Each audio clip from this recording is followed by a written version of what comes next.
Mushroom and bacon quiche. Trying a Scotch egg. Mac and cheese. Mushroom and bacon. All done. In a bread bowl. Now this one was called a scrumpy. And it's interesting because the breading on the outside is not stiff like in a hush puppy. It's actually moist, kind of like stuffing.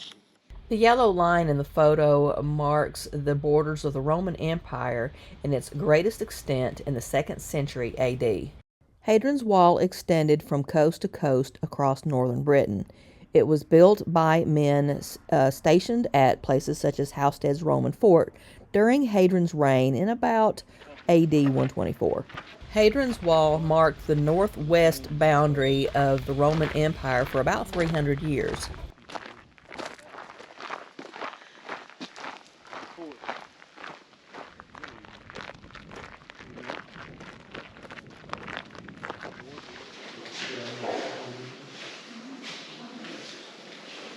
That's real stuff. That's riveted.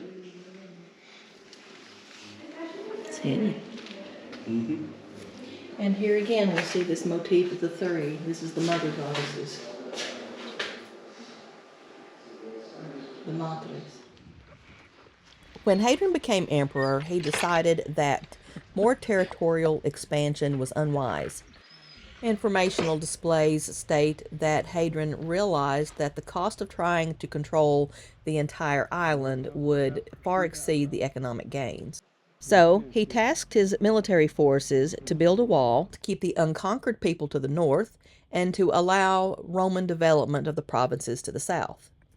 Hadrian's Wall is 73 miles long and took about 6 years to build.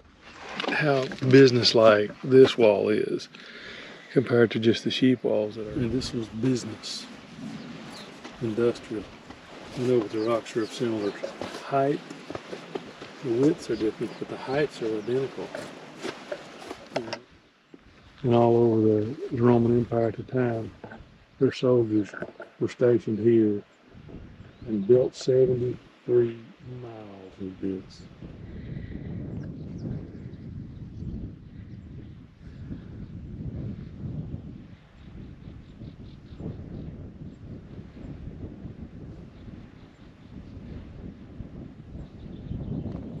Hadrian's reign was AD 117 to 138.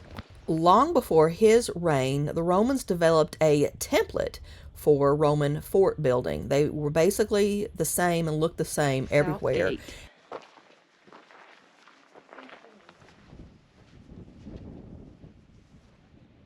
steps. Uh-huh. Check it out. Now that section there is the stables.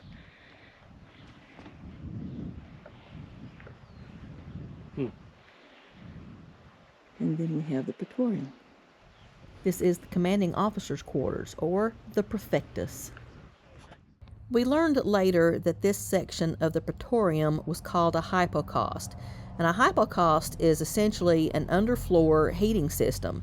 The floor would be supported by these stone pillars, creating a space that could be filled with warm air.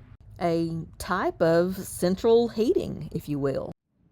And this was the administrative building, Principia.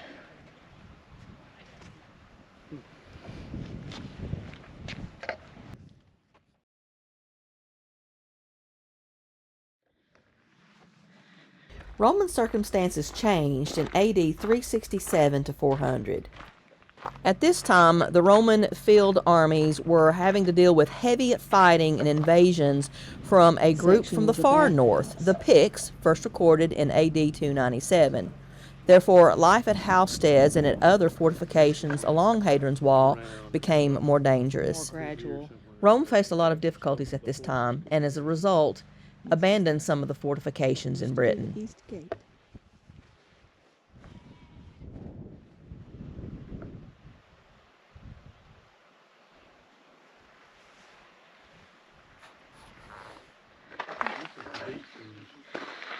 Says the ovens were there.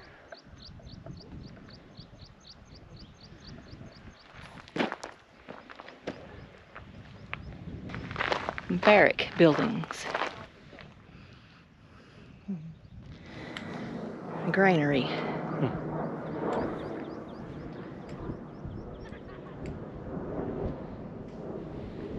The columns were to lift the grain up so it wouldn't get damp.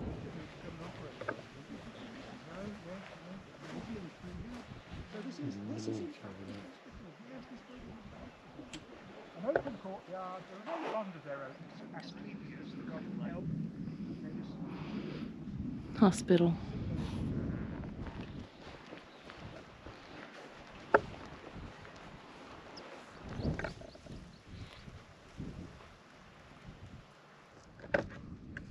Exhibit boards tell visitors that with 800 men living in the fort, good hygiene was essential and was actually fairly impressive. I'm gonna catch up to you. This is interesting. The latrine had a deep sewer that was originally covered with wooden floors and benches with multiple holes cut out for multiple toilet seats. Rainwater was brought through drains from all over the fort to flush out the sewers. In dry spells, rainwater was collected and stored in tanks. Water ran through a channel along a central platform in the latrine, and this water was used for washing. Sponges were available to use as toilet paper in the Mediterranean. At Housesteads, information boards say it might have been moss, bracken, or rags. This was a communal latrine, and these sponges or mosses or rags were on a stick that was used for wiping, that would then be rinsed and left in the latrine. Okay, the water part was sanitary, but I'm not so sure about the butt brush.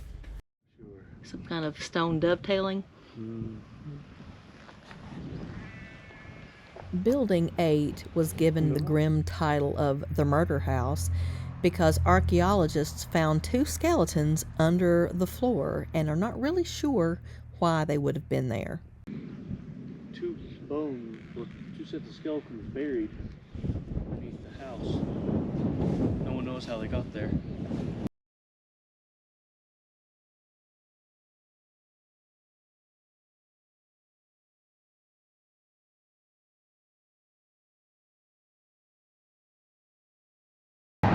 We are in Scotland. We're going to be traveling through Gretna Green right after we cross the Scottish border, and there had been a marriage act passed that said that young people in England could not get married without their parents' permission if they were under the age of 21. And some of them would run away, they would elope to Gretna Green, which is over the border in Scotland, to get married. And we're going to be driving through there later today.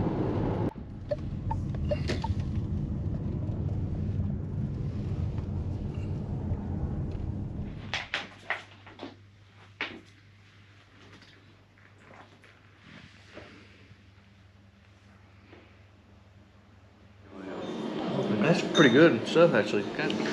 That's my kind of beer. Probably my kind of beer too, but I'm trying the Tennant's. It's good. I want to try it. Cheers.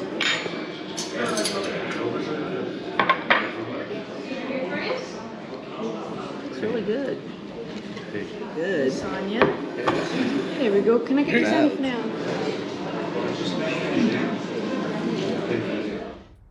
Continue traveling with us, as tomorrow we take the ferry from Cairnryan to Larne in Northern Ireland.